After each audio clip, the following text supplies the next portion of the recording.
Go. Hello, everyone, and welcome to our December webinar for 1000 Friends. I know that it's 12 o'clock straight up, so people are still kind of wandering in.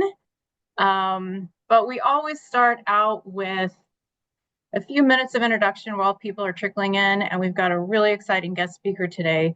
So we're just going to get started, and people will come when they come.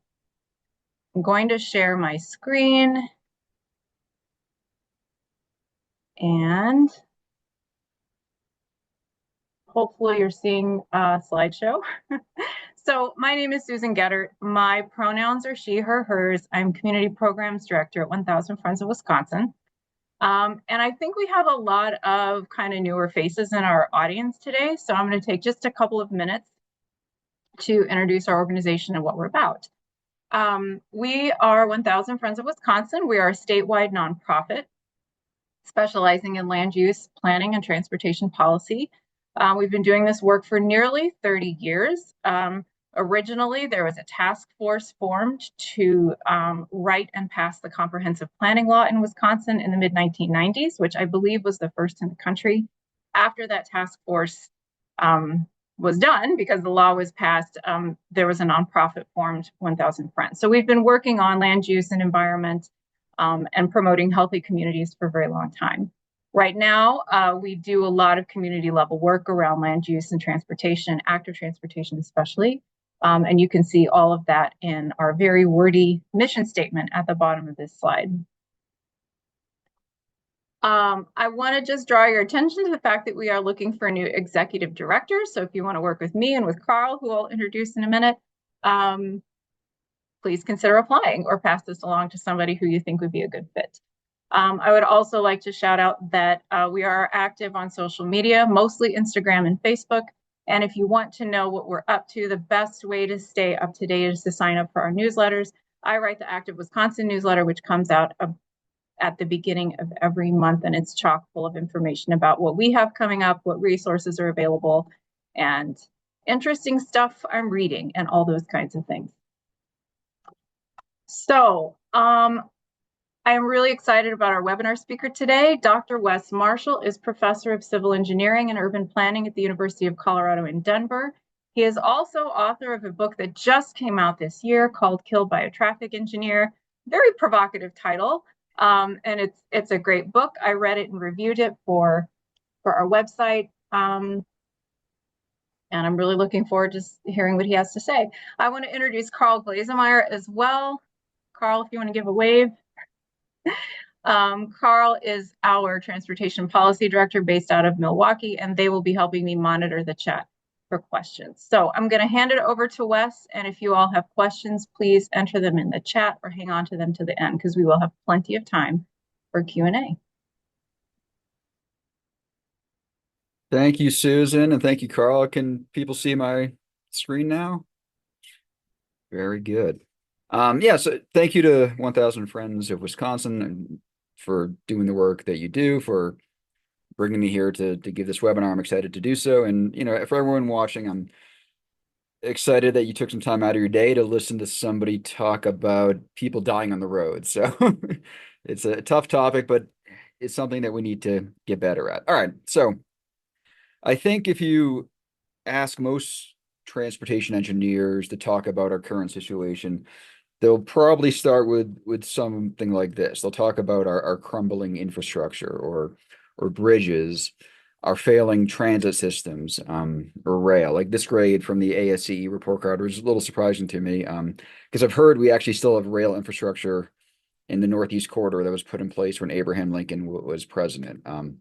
Anyways, related to the infrastructure crisis, we all know, traffic congestion, we're being choked by that, and solving traffic congestion is inevitably always one of our key national transportation policies. So if you ask transportation engineers how we're going to fix all of this, there are two magic elixirs you often hear about. I mean, the first is often technology, and I'll get back to that one.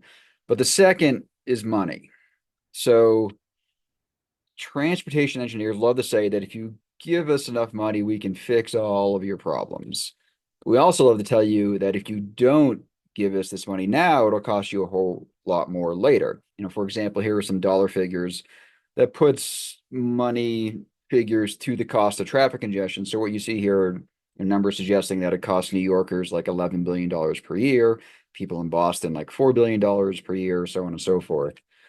And we might add this up for everybody across the country and look at this over like a 10 or 20-year time horizon.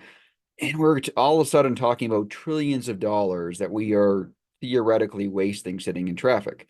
Like the numbers that we put out there basically insinuate that spending any dollar amount of money up to, in this case, $2.8 trillion on solving traffic congestion would be a good investment. What happens if you only give us like 1 trillion instead of 2 or 3 trillion? Well, it's your loss because it's going to lead to traffic Armageddon and job losses and, trade losses. Consumer spending is going to fall. So will GDP. And the list just goes on and on and on. So historically, what did this mean? It meant tearing up our cities for the promise of new freeways solving these traffic congestion problems. And where I'm from, Boston did that in the 50s. And I think we all know that these freeways didn't solve even the initial problem they were set out to solve, the traffic congestion problems. And yet, the traffic engineering models that we use then tell us that we need to build an even bigger freeway. And if we don't do so, we're going to end up with, like I remember the case when Boston was considering the Big Dig, we're going to end up with like 20 hours of bumper to bumper traffic every day, according to these models. That'll cost us billions of dollars in delays and wasted fuel, so on and so forth.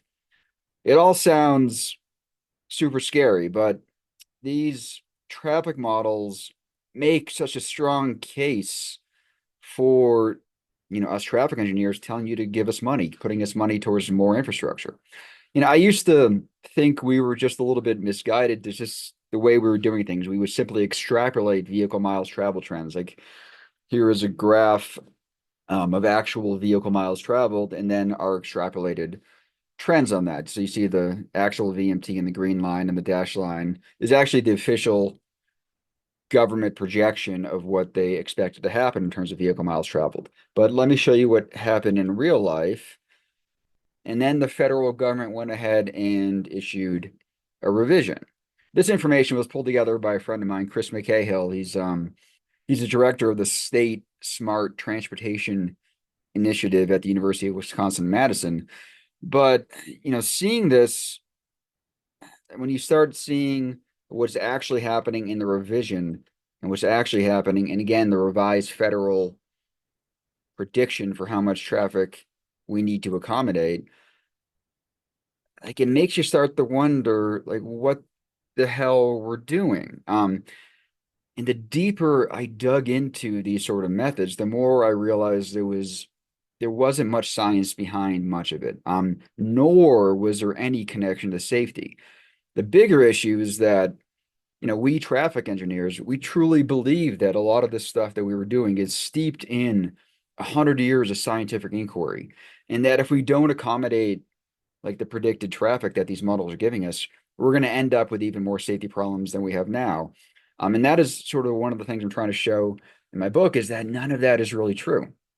And for whatever reason, we never apply that same sort of extrapolated thinking to bike lanes. We only do so when it comes to car lanes. Anyways, the lack of science didn't stop us from, Boston digging up the city again. I think the big dig ended up costing $14.6 billion for just 2 miles of underground freeways, far more than the initial projection of $4 billion.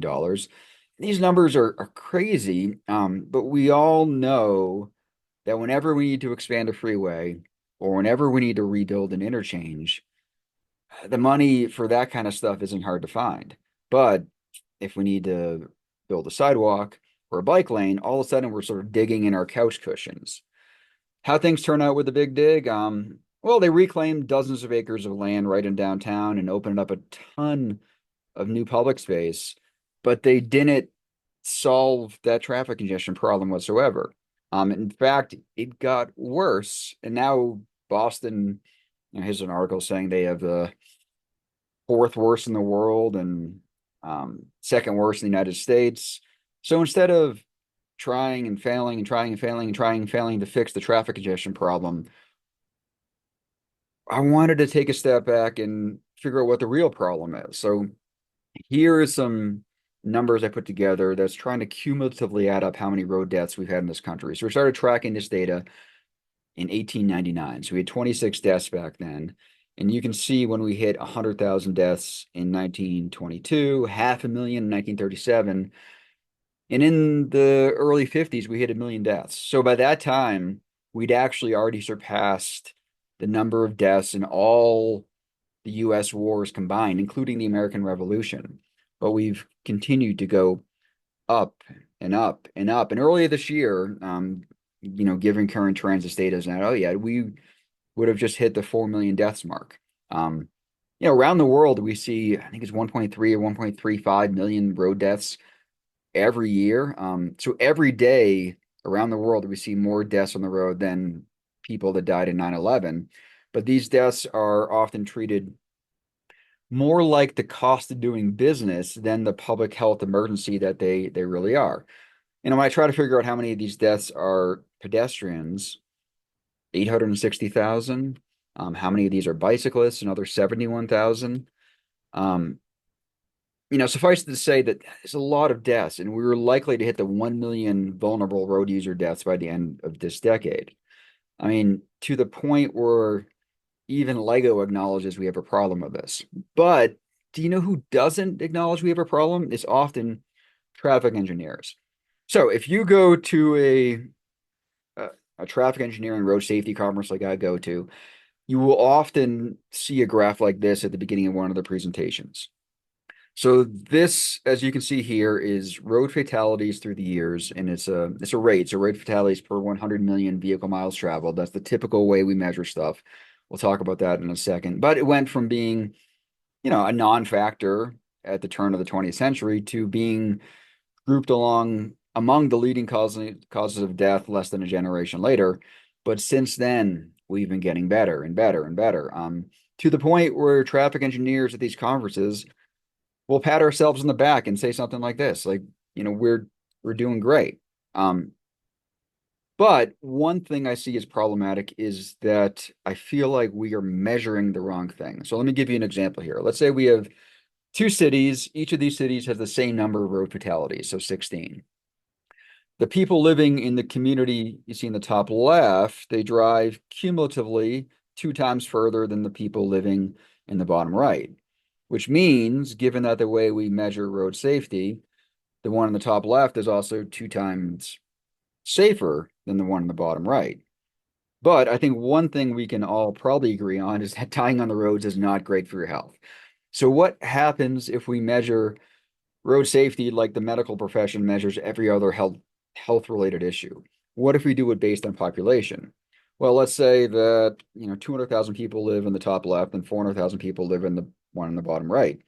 Now, what we think is safer flips. And now the community in the bottom right is 2 times safer than the one in the top left. And it seems so dang obvious, but we traffic engineers, we focus entirely on that first set of rates. Most humans would define real safety as the second set. I mean, where would you rather live when you see your risk here? So let's take it a step further and say instead of 16 fatalities, we have 17. And let's also say, maybe we have a modest increase in vehicle miles traveled, like 8%. What does this do to our fatality rate when we're doing it per mile? So we're somehow safer than before, even though we've killed more people in the same community. And a few weeks ago, the Transportation Research Board put out this publication. They're basically saying that roads continue to get safer, even though we're killing more and more people. And it feels just infuriating. I mean, but what does this mean in terms of traffic engineering and thinking about land use? It means that the places that we're designing are being designed with that mindset of more driving equates to more safety, but it's just not true. So if we take that same graph I saw before, the numerator is the road fatalities, but the denominator is vehicle miles traveled. So there's two ways to get better safety. One is we reduce fatalities, the other is to increase driving. And we've done a heck of a good job of increasing driving over this time span. I think driving's increased vehicle miles traveled like 30-fold over this time span, but population has only increased like 2.5-fold. So when we treat it like a health impact, like, yes, we're getting safer, but nowhere nearly as much as we think or we'd lead people to believe. So one of the things I try to do in my book is not just point out all the things the traffic engineers are doing wrong, but I really wanted to understand why traffic engineers do what we do. So I tried to dive down different rabbit holes and eventually try to get to the origin stories of a lot of these things that I saw as problematic. This one was interesting. Like down this rabbit hole, I found that this gentleman, Paul Hoffman, he was the self-proclaimed civic leader of the safety movement. He prior to this, he was actually the CEO of the car company Studebaker. Here he is posing with his new Studebaker. But in the mid 1930s, he Paul Hoffman was not happy that cars were being made to look unsafe. And he was sure that all this bad publicity about traffic crashes and safety was hurting his bottom line. He made the right point that traffic engineers need an exposure metric in order to measure things apples to apples. We can't just look at often the raw numbers of crashes or fatalities. But what he did is he simply chose the one he liked best that would help make cars look nice and safe for years to come. And he wrote a book about it. He published this book, Seven Roads to Safety, in 1939. And he barnstormed the country selling this new way of measuring safety to a burgeoning new traffic engineering discipline. So not only did we buy what he was selling back then, but when Congress put together the U.S. DOT, they codified this in 1966 when they were creating that first agency. So we've been building our communities under this misplaced thinking that more driving leads to more safety. A few years ago, I was up in Bangor, Maine to visit my grandfather before he passed away, and he was living in the old Bangor High School that they'd converted into these amazing apartments. They were right downtown, which got me thinking as to where the high school was now. And it was way out here off of a road that I would want no part of walking or biking on, surrounded by these big parking lots. And Bangor is definitely not the only offender in this. Like here's one in Michigan, where their school monitor standing in his field. I just found this elementary school in San Antonio where like this neighborhood that butts up right against it, you can't get there because there's a giant fence around the school. So you'd have to do like a 1.5 mile walk on all these roads that I'd want really no part of walking or biking on to get there, or even driving on for that matter. So people wonder why, I mean, just a couple months ago, social media was filled with these videos of these school drop-off lines. Why is this happening? Well, it's because we built our places like this. If you look at my hometown, like when I was growing up, we had 8 or 9 elementary schools, and this is only the quarter-mile walk shed around these schools. So every kid in town could walk or bike to school, I mean, for the most part. To save money and overhead, they closed a handful of them and expanded the remaining 3. So yes, they save money in administration, but now they spend millions of dollars busing kids to school. Are kids safer? Maybe, but is this what we really want? No, probably not. So how should we measure road safety? Well, if we treat it like a health impact and we measure per population, one of the interesting things you find is that when we compare ourselves to, for instance, in this case, all the other OECD countries, we really aren't doing too well. We're often grouped among the least safe countries in the world when it comes to treating it like a health impact. So, why isn't this working? How do we fix this? Many cities will start by declaring Vision Zero. For most cities, I would argue that it's become little more than a catchphrase. Like, yes, we might have a nice Vision Zero dashboard, or yes, we might throw a few more bike lanes on there. But it doesn't really feel like we fundamentally change anything. So it reminds me of this episode of The Office from season 4. Let me show you this. And that's kind of what it feels like with a lot of these Vision Zero things. So a lot of places, if you look at the data, it feels like Vision Zero it's failing. I would argue that we haven't really tried it because we're just is business as usual in most places with just a few more window dressings. All right, so again, why isn't this working? How do we fix this? Well, we could heed the advice of people like Mike Bloomberg. In God we trust, everyone else bring data. which it makes perfect sense because we all want a more data-driven approach to road safety. Like we all want a more data-driven approach to Vision Zero. And this is exactly what Boulder, Colorado is doing. Back at the outset of some of the Vision Zero efforts. This was probably almost 10 years ago. I saw, one of their presenters give a presentation on road safety.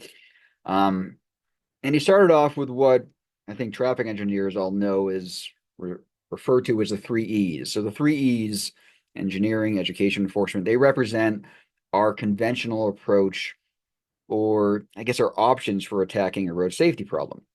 Anyways, the Boulder engineer said that Boulder is going to add a fourth E to the pot, evaluation, like making it more data driven, which makes perfect sense. And when they dug through the data, what did they find? Well, they find that most of our crashes, most of our severe injury, our fatal crashes, are all caused by human error.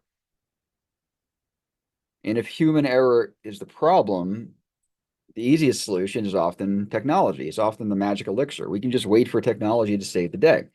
So back when I was on sabbatical in Australia, so this was 2017, they used to have this seminar series called City Talks. They would bring in speakers from all over the world. And there was one guy there from MIT, and he showed this video to a PAX house of this autonomous intersection where every car is getting a reservation, and it knows where every other car is. So it was flying through this intersection without ever having to stop. And he compares this in this animation to a conventional intersection where we have traffic congestion. And he called the autonomous intersection like the future of urbanism. And he got a standing ovation from the few hundred people sitting there. And I'm just sitting there thinking, like, what the heck happens if there's like one pedestrian or like one bicyclist or one human driver? Like this sort of thing doesn't work whatsoever if you add one human to the mix. It has to be a fully autonomous system. So maybe it's the future of the middle of nowhere, but it will never be the future of urbanism. Like trying to imagine a world where every car is autonomous, it's tough because you know what? People love driving. They love their cars. It feels like it might turn into the gun debate where you're going to pull this steering wheel out of my cold dead hands, right? Um, and I just read Peter Norton's great book, Autonorama, and he shows that technology has been this perpetual carrot dangling in front of us, like 5 years ahead of us, and it's always been 5 years ahead of us, and it's been that way for decades and decades. And even now, like the most recent studies on the safety of autonomous cars, saying like, yeah, they're better, but not when it's dawn, before dawn, dusk, or whenever they're turning. And I won't get started on some of the Tesla's so-called self-driving. Anyway, so while some traffic engineers are more than happy to wait for technology to save the day, others will go back to our three E's. If 90+% of our crashes or fatalities are caused by human error, this implies that 90+% of our solutions need to correct those behaviors, which means that we often focused on education and enforcement. So most Vision Zero cities will often start with that enforcement route.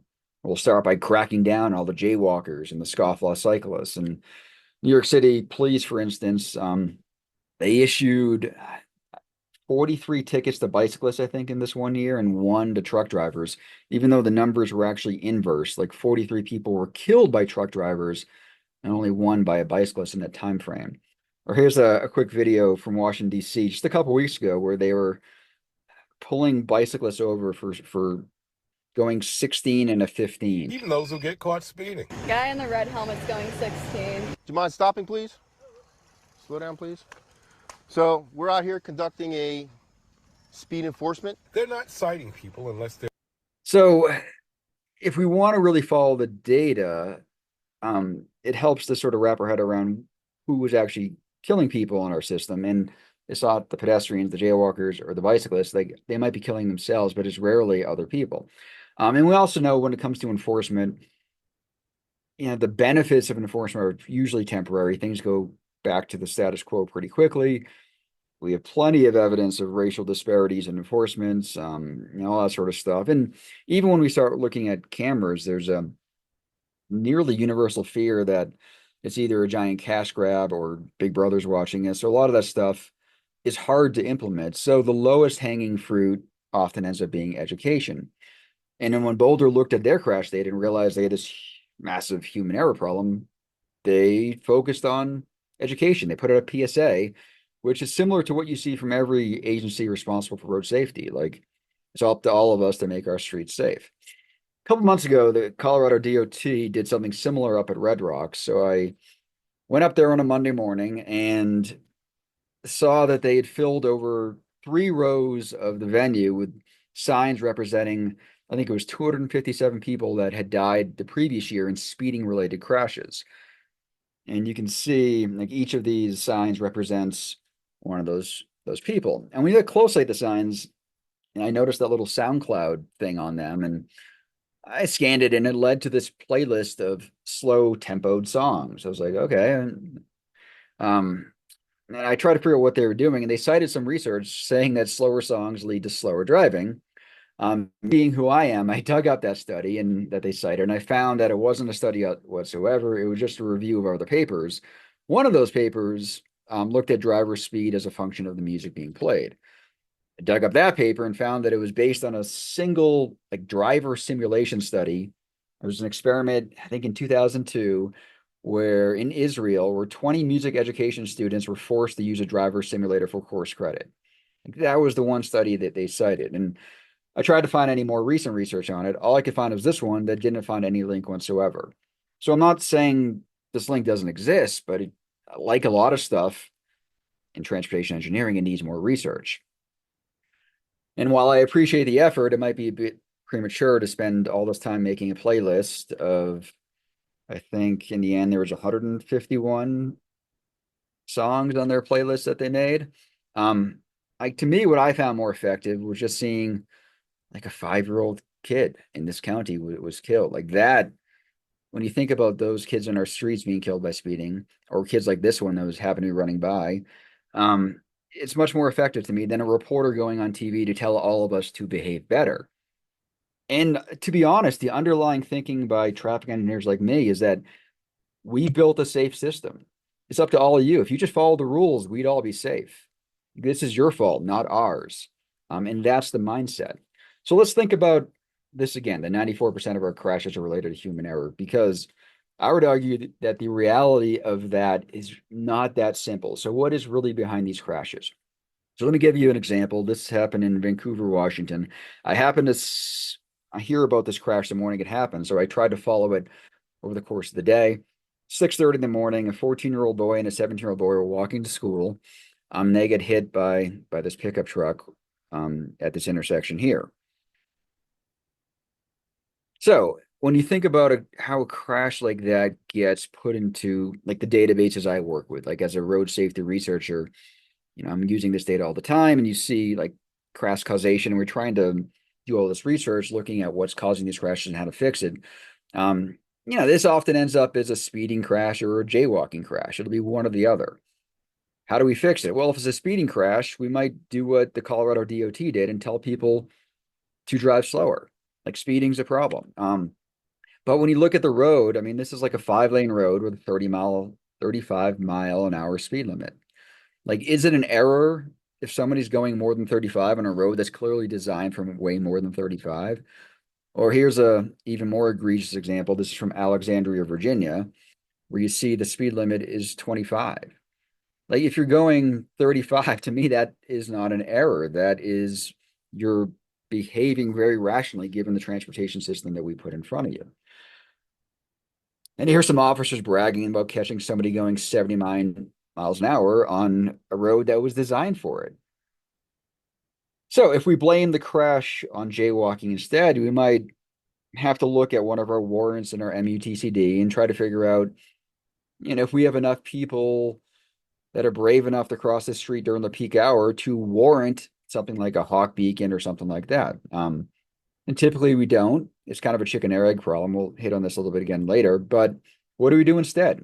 We put out a PSA telling kids not to jaywalk, or we even try to scare people into behaving better, even though the research suggests that the scare tactics can make things worse. But let's take a step back and just look at the situation that we put these kids in. Like the nearest crosswalk from where they were going is pretty far away. And even if you go up to that crosswalk, I wouldn't exactly say it's one I would love to cross at. That is exactly super safe. When you think about the built environment between where they were and those crosswalks, yeah, I guess there are some sidewalks, but a lot of them are missing or just completely disappear along those routes. And you can see just no sidewalks for a lot of it. And even at those side streets they have to cross, we put these huge turning radii in that are designed to help cars take those corners really fast. So when you think about, well, why did these kids cross where they did? It makes perfect sense. Like they weren't trying to get killed, but they were crossing at the most rational place given the transportation system we put in front of them. And then we have the gall to tell them that they were wearing dark clothing. Of course they were. They're high school boys. What do we expect? They're going to school. Like we need to design for that, and we can. And if you look at the more recent pictures, you see the memorial there, and right behind the memorial, you can see that the sidewalk just ends. So to me, like we failed these kids. We failed their families. Here's another example. Pretend you're on an arterial taking a left turn. You're at what we call a permissive signal. So instead of the green arrow, it's the green ball. So what are you doing in this situation? You're looking for a gap in the oncoming traffic. So here we have 2 lanes, but it could be 3, 4 lanes of traffic coming towards you. You're waiting for a gap in traffic in order to take the left turn. You might even have some cars behind you giving you what we call like back pressure to trying to entice you to kind of get through that. At that exact same time, what do? We tell a pedestrian it's their turn to cross on that side street. So when a crash like this happens, how does this crash get classified in our database? Well, it's a human error crash. Like that driver should have yielded the right of way to that pedestrian, or maybe that pedestrian is crossing when they shouldn't. So how do we fix all this? Like I know the Colorado DOT tried this eye contact campaign as if you and your dog making eye contact with the driver is going to help. And this is good advice for me to give to my kids, but it's not all that great coming from like a state DOT or a road safety agency. And they actually put half dozen employees actually on this intersection right behind me in downtown Denver. They made them wear these things. But when you start thinking about the implications of this, like what about the 1.2 million people that are blind in this country or the 12 million people that are visually impaired in this country? It sort of insinuates that if they get hit, it's their fault because they couldn't make eye contact. And even when you go back to crashes like this one, we're basically telling this guy that he needs to behave better, even though we've put everyone in a bad situation, including the fact that we know that a pillar of your car makes it even harder to see that pedestrian. Like to me, this isn't a human error. This is systemic. Like we know where these crashes are happening and why, but the way it's treated in our database, our crash database, you can start seeing the problems with all this. Like the big problems are, to me, it lets us off the hook. We can blame it on human error, put out PSAs. We never think that engineering is needed to fix the problem, but we also have removed the feedback loop. Like we never learn from our mistakes. So yes, like we traffic engineers will still make changes to our infrastructure, put a band-aid here, put a band-aid there. But when you zoom out and you look at every city's high injury network, so if you don't know what a high injury network is, most cities can show that 50 or 60% of your traffic fatalities are taking place in only 5 or 6% of your city's roadway network. And those same high injury network streets tend to be our most highly traffic engineered streets. They're the ones that we've put all of our science, so-called science, into to try to make these streets as safe as possible, but we aren't making these streets as safe as possible. When you look at what we built, in this case, this is Colorado Boulevard in Denver. I'd say at best, we're talking safety third. It's not safety first. And I love my friends and colleagues over at the Colorado DOT, but I think it's hard to say. I gave a presentation over there a couple of years ago, and this was their Wi-Fi password, safety first. And to me, it's hard to see that when you're looking at the type of infrastructure we're building. And we don't have enough band-aids to fix all the problems we put out there.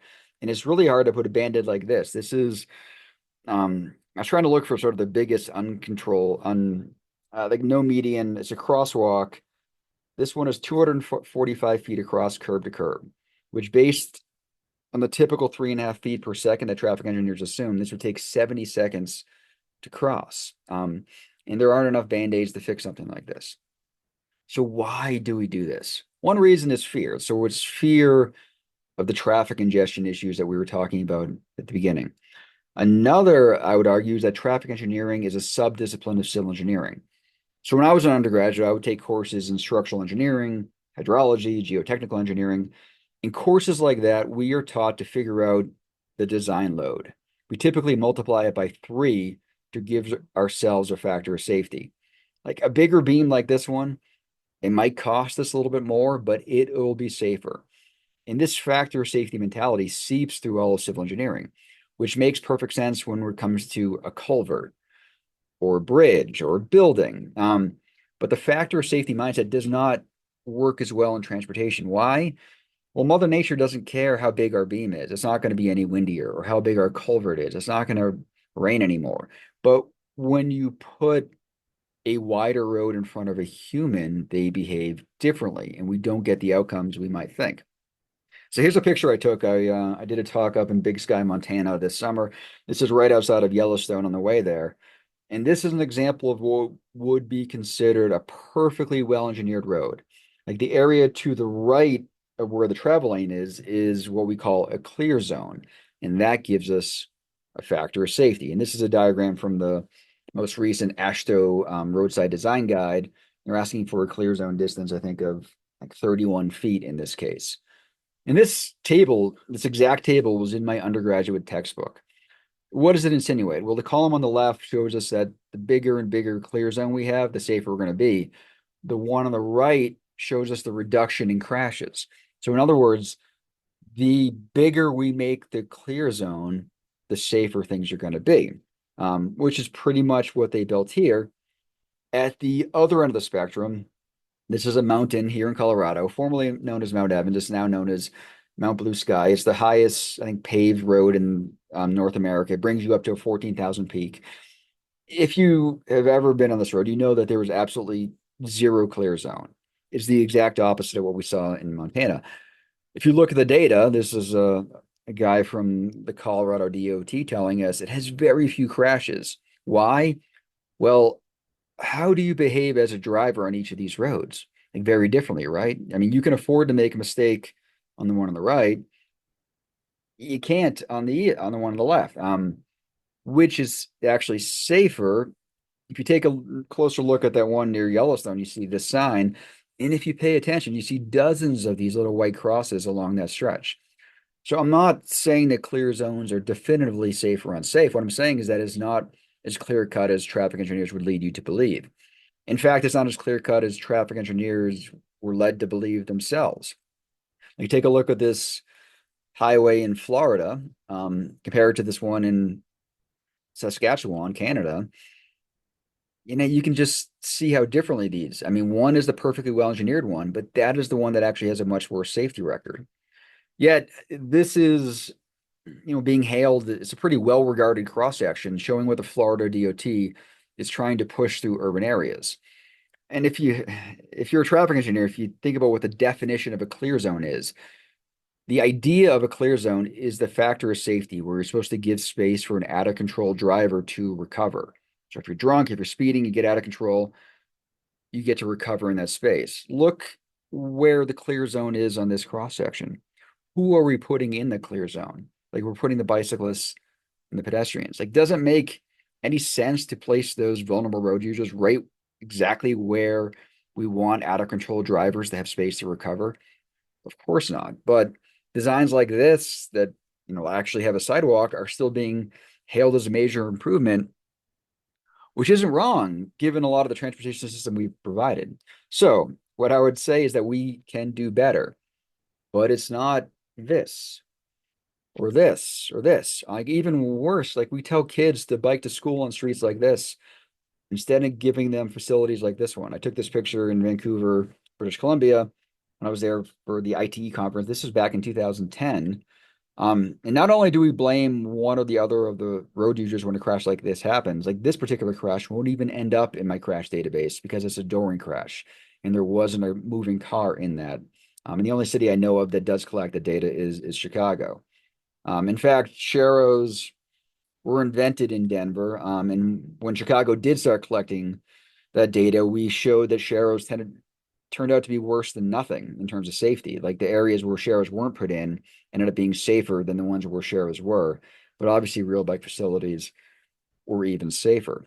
And when you look at how this design got into the MUTCD, that's our book for all of our road markings and signage, there weren't any safety studies. The studies they used were just trying to figure out, well, where do bicyclists and cars now place themselves in the road given this sort of sharrow? And the assumption was this would lead to better safety, but it doesn't. And I was on a podcast back when we did that paper, this like 10 years ago, and they had the guy who was the bike planner for Denver back when he invented the Sharrow. And this is what he said, is that he was always under pressure to do less. And that's exactly what a Sharrow is. It is less. Like a lot of cities are also beginning to realize that what was considered a good bike lane 10 years ago might not be so. Like imagine this street as a blank slate. Like where would you want to bike? Your answer may vary, but I'm guessing the one place you wouldn't want to ride is right in the door zone, like right where we put the most our standard bike lanes. And even designs like this, which are currently thought of as best practice, like the best of the best, I feel like we might be rethinking sooner rather than later. So I was in Philly this summer to give a talk, and like the day or two before I got there, Barbara Freed, she was a pediatric oncologist. She was killed riding her bike. So I, went out to see the intersection of Spruce and 18th, and there was a memorial set up for her. And if you look at the facility, it was, again, like best practice. This was kind of what we want in these places. But what happened is a older driver thought the lane was a car lane or whatever he thought, and drove right through it, trying to take a turn and hit her. And she ended up not surviving. So when you think about like these flex posts that we use in cities, and you think about what they're designed for, like they're literally designed to pop back up at 70 miles per hour. Like we could choose to use bollards that would have stopped the car and maybe even dissipate energy to help save the driver too. Like we are more than willing to do so for an electrical transformer. We're more than willing to do so for a building. And Philly's funny because they actually do so for pedestrians. They have real bollards in between the street and where the sidewalks are. In fact, on that same street where Barbara Freeze died, they have bollards right there. So if this bollard in the foreground was placed in the background, she'd be alive today. So again, how do we fix this? How do we fix, especially the pedestrian and the bicyclist safety problem? One approach that traffic engineers seem to like is to make our streets so unsafe that you'd have to be crazy or have no other options than to use them. Our other approach is to sit back and wait for people to get hurt. Like this is a case of a sixth grader from Albuquerque who's walking to her school carnival on the day before school break. Doing so meant crossing Louisiana Boulevard, a high-speed multi-lane arterial. We put an unsignalized crosswalk there. You look at the data on this type of design, we know that you probably have a 50-50 shot of a driver stopping for you. And in this case, the driver didn't stop. Instead of changing the engineering, the easier solution is to always blame like the driver or one of the road users.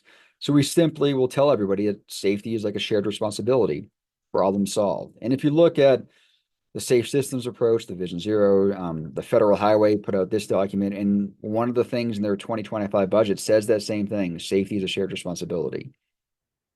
It's obvious we need that information for like liability and for the police, but it doesn't help us in designing our streets better and using engineering to do so. We've been trying this for decades and decades. This is a paper I found from 1955 saying the same thing. And if you look at the appropriate warrant I showed you earlier, you actually need 93 people crossing the peak hour in order for the warrant to tell us to do something. Or you could sit around and wait for more kids to get hurt. And it's not even just one. You need more than you need like 3, 4, or 5, and you need them in a short enough period of time to actually trigger the warrant. So a lot of what I'm talking about, it would be similar to like a DOT telling you we don't have enough people like swimming across the Wisconsin River to warrant the building of a bridge. But one thing that we have in all of our manuals, I think is underappreciated, like including in the MUTCD, which is bordering more on a standard than a guideline, because we obviously can't use like green stop signs. But in this book, I count this phrase engineering judgment 167 times. Interestingly, there is no obligation to even say what we're doing here. Like we don't have to document our engineering judgment, and we could just say, "Hey, there's a school here. That's enough." But it's often easier to tell the general public that our hands are tied. Like we don't meet the warrant. Let you think that these warrants are steeped in 100 years of science. If we told you the truth that there's no citations to where that 93 number comes from, and a lot of it is back of the envelope rules of thumb, we really can't have that. All right, so what should we be doing? Instead of like bowing down to traffic congestion, like this image that I call the sacred art of traffic flow, and instead of following these manuals on the assumptions that whoever wrote them knows more than I do, and that they created these protocols based on 100 years of scientific inquiry, which is what I thought when I was a young engineer. One thing I want to do is just look at that equation I showed you earlier. I only have a couple equations in the book. There's very few, and this is one of them. Like, so what do I mean by reduce the denominator? A road fatality rate, again, is road fatalities over vehicle miles traveled. I would normally highlight this part of it that actually speaks to road safety. But instead, if we think about land use and transportation together, if you focus on the bottom part, like there is another way to improve safety, and it's not increasing vehicle miles traveled. It's actually to reduce exposure, and that would mean building better places. Here's a quick example. I asked AI to draw me a realistic livable city, which was this, and I asked it to do a unlivable city, and it was this one. Like, what's the difference between these two places? Like, the biggest difference is the transportation. Land use is really a part of it. And like last week, I went to an eye doctor appointment, and it was only a 1 mile trip from my house, right? Where I lived when I was getting my PhD, my eye doctor was over 5 miles away. Now, let's say I died on the roads trying to get to each of these eye doctor appointments. In the Denver case, I went 1 mile. So this is my fatality rate. In my Connecticut example, I was much safer, even though I died. In fact, I could die 2 times and I was still safer. 3 times. Even if I died 5 times, I'm still safer on that trip the way we measure road safety. I'd have to die 6 times before it ends up being less safe. So what seems safer, I would argue we need to build places that require less exposure. Like the more livable city on the left does that. It helps us do that. Our crash rates are tricking us into thinking that the one on the right is safer. So we'll never have real safety if we only build the sorts of places where everyone has to drive all the time. And if we want to actually, it's not just the quantity, it's the quality. So reducing driving is part of it. That can help, but we need to make it better. Because I didn't tell you in this case that, in my Denver trip, I could have done the whole thing on an off-street greenway, or walking, biking is super easy. And if you flip someone from a built environment where they have to drive all the time to one where driving is only occasionally the best option, or vice versa, the research suggests that we all behave differently. So how else can we improve the quality of our exposure? As I finish up here, in her Tidying Up book, Marie Kondo talks about focusing on categories. So instead of waiting for folks to get hurt on our roads and then playing whack-a-mole, I wanted to take a step back and focus on something more fundamental, like clothing. Like Kondo wants us to put all of our clothing in one place so we can get a sense of the scale of the problem. Like, what if we do the same thing with road safety? Instead of playing whack-a-mole with our road safety problems, we aren't getting a sense of our road safety problems. So what could be our clothing? I'd argue that one category we could start to focus on would be kids. Kid safety. Like, where are the kids? Where are they going? How can we design for them instead of around them? Like, this means realizing that kids don't exactly walk briskly across our crosswalks. Like, we can design for that. And if we're going to use technology, like, why not use it to give a meandering kid or an old guy a little more time to cross the street when we can see that he needs that? And we also know that the way we build cars these days, there's a famous video out there that this mother cannot see 13 kids sitting in front of her car. Like, what does this mean for us in terms of design? It's like, well, especially where there's going to be kids, we can set the stop bar back a lot further than we do now to help make sure that drivers can see kids. Like we're obviously not going to start bubble wrapping our cars like we could. Like this is typically what we have. I made my son stand in front of this car in the Home Depot parking lot. But when you put big cars like this at our intersections, the same old designs don't work the same way they should. Like we can do what Hoboken has been doing and just daylight our intersections. And I think Hoboken hasn't had a traffic fatality since 2017, back in January. Like the other thing we can do is put our money where our mouth is. Like here's what Denver, the upside prioritization triangle. The idea here is that the modes at the top, which are the most vulnerable and efficient, should be prioritized first. So you prioritize walking and rolling, then transit biking. How about we put kids at the top? And as Marie Kondo says, the best way to figure out what we really need is to get rid of what we don't. And if you think about the way I was taught to design a street, I would start with the center line, figure out how much space we need for cars, and then work my way out. Whatever's left over goes to pedestrians. Like, what if we actually followed that pyramid and started with the pedestrians and the kids? How much space do we need for them? How much space do we need for bikes, for transit? And then whatever's left over would go to cars and drivers. Instead of streets like this one, we might get very different outcomes. So I start my book off comparing traffic engineering to doctors. Doctors have been around for like 5,000 years. You could argue pretty easily that for the first 1,000, they killed more people than they saved. But they used empirical science. They got better. Traffic engineering is only about 100 years old, and we're still in the stage where we're killing more people than we save. Why? It's because there is not nearly as much science behind any of this that any of us think, or even the traffic engineers. Like even the science we think is there isn't what we were led to believe. And that's a lot of the rabbit holes I go down in my study. So, and speaking of scientific research, like my oldest, when they were in elementary school, we did a science fair project that I helped her with. And, she asked kids how happy they were that particular day. And then she asked them how they got to school. And it was significantly different, the outcomes here. Like the kids that walked or bike were happier. And this is some real research that we don't look to. So thinking of that, to paraphrase Marie Kondo one more time, like what kind of places spark joy? Like why not design streets or bike facilities or pedestrian rounds that can help it be more fun? Like here's a crosswalk in Baltimore. I was just in Bentonville, Arkansas, I guess 2 weeks ago, and they have this like fun route that is parallel to the trail that they have where kids can kind of BMX along it. So we can do better, and it's partially about safety, but making it fun can go a long way. Thank you very much. Thank you so much. Let's give Wes a virtual round of applause. I did see one comment in the chat, but we do have a few minutes for questions. So if you have questions, please enter them in. Great. Trevor, I'll just read this out loud for the sake of the recording. Thanks for doing this work. Just finished your book and love it. Any interest in creating an engineer speak bingo card for municipal meetings? Oh, I think you have a lot of creative energy around that.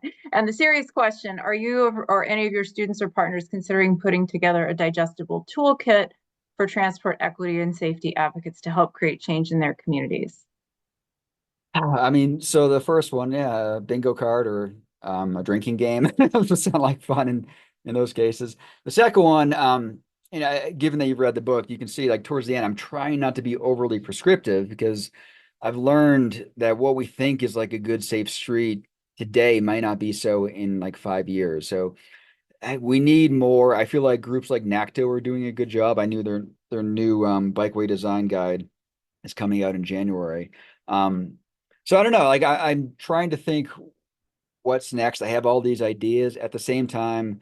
I guess it's a good problem to have, but I've been fortunate to be doing tons of talks like this, like more than I can possibly do or handle. So I've been a little wrapped up doing that. But you're right. There needs to be something to, because I mean, engineers do work better with that too. Like they need something to, they can't just say, "Oh, here's everything is wrong," but what should we be doing? I'm trying to get into this, but it's hard and it's not as simple because part of the answer is that we need more research on this stuff. Like it's less research than we think, so it's like easier said than done and say, "Here's what we should be doing." Thank you. Well, if you ever do come up with something like that, we'll be using it. I'm going to go in order here. How was the reception of your book in professional circles? That's a good question. And for the most part, the overwhelming majority of it has been positive. Like there are a few lone voices. Yeah, because ITE is the Institute of Traffic and Transportation Engineers. They have like an internal forum where members get to see comments and stuff. And there was one, like when the book first came out, like somebody said, "Has anyone read this book?" And most of the people in there were saying it was great, but there was like one or two guys that were saying, trying to make sure no one reads the book. And they haven't read the book themselves. And they were in those little diatribes they were making, they were kind of making all my points for me because they clearly hadn't read the book. Like they were blaming everything on human error. Like, what are we supposed to do if someone drives the wrong way down a highway? Like, there's nothing we can do. This is their fault. And I was like, it's not that simple. Like, there are things we can do if we treat every crash like there's something we could do. Um, so to me, it was like gold, and they were proving my point. And I took screenshots of their stuff, and I came up with this picture of an ostrich sticking their head in a sidewalk and sort of stuff. But there are still people that are either offended by the title and refuse to read it and are still trying not to let it infiltrate transportation engineering so much. But I've learned that they are few and far between. So it's been mixed, but more positive than negative for sure. Right, there's so many good questions here. Yes or no? Is there an audiobook coming? There is, yes. I just was given some voices to listen to about a month ago, and we chose one, and they're working on that now. So there is an audiobook coming, which is exciting. There might even Very be a Spanish version coming. There was a company in Colombia that was interested in doing a Spanish version. So we'll see on that front, hopefully soon. dying to know how Simpsons will work in Spanish. There are a lot of Simpsons references in the book. Okay, why aren't bollards being used? Is it a cost thing? I would also tag on to that. I bet snow removal has something to do with it. So bollards are often not being used because we still think that clear zone leads to safety, even in urban areas. Like that's why we're still cutting down trees on streets in urban areas. Like we think that we need to give that factor of safety, even though like even I have papers showing that more trees is actually better for safety because people drive differently on those streets. Like I know when Denver, they were doing their first protected bikeway, it's 2 blocks away on 15th Street. They ended up doing a buffered bike lane at first. And one of the excuses they made is that they don't have the equipment for snow removal, which was interesting because they did have that equipment, but it was actually owned by a different agency within Denver. So the Parks Department had those snow removal things. Public Works did not. Public Works was like, well, we can't possibly share. Um, but some public pressure and various things happened that led them just to do it anyways, and they plow it just fine. So it works. And they plow those first too, which has been one of the great things in Denver. They plow the bike lanes before they do the streets, and it has not been a problem since they've done it. Like maybe they had to share some equipment or maybe buy a little bit something new, but it has not been a problem, at least here in Denver. And I've heard of other cities having similar experiences. Thank you. Well, I know snow removal is top concern for a lot of Yeah. people around here. All right. Let's see if we can get through one or two more. There's a governor's listening session about our state budget in my community tonight. If you were in my place, what would you say to the governor or department heads to get them to prioritize safety in our transportation system? So this would be like a statewide question, I guess. Well, that's hard. I mean, but I think start with like put your money where your mouth is, right? We say safety is our first priority, but it's not. I mean, our first priority is accommodating some number of cars for not today, for like 20 years in the future. And that is where our money is going to. And to me, I mean, solving traffic congestion, it's not even the real question we should be asking. Like when you, one of the things I do in my class is one of my sustainable transportation class, I ask my students like, well, what is transportation for? Like, why do you, and all of them will inevitably say that first day, well, it's for moving people and goods from A to B. And that's part of it, but to me, it's about helping people like access opportunity, like schools, work, friendships, like parks, social stuff, all that stuff. And when you think about it as an access problem, it's very different than it being a mobility problem. Like, how do we help people access those places? It's not just like one way to do that is to reduce congestion, but all of a sudden your subset of answers is way bigger. It includes like transit. It also includes like land use. We can put A and B closer together instead of just increasing the speed between A and B. You start rethinking your transportation system in a different way if you ask those right questions. So that's part of it, is trying to get people to ask the right questions and then trying to get them to connect the money to solving those questions. Easier said Easier. than done, I admit. Yeah, easier said than done. That's exactly what I was going to say. Well, that wasn't all the questions, but we're at the 1 o'clock mark. I appreciate the comments. I did see a link to a book talk, so I copied that. I will be sending out follow-up stuff, including a link to the recording, and any other information that is relevant to everybody who registered. So thank you so much for being here. Thank you so much, Wes Marshall. This was really great. Thanks for Go having me. forth Thanks everyone for listening. and make safe streets, everybody. Thank you.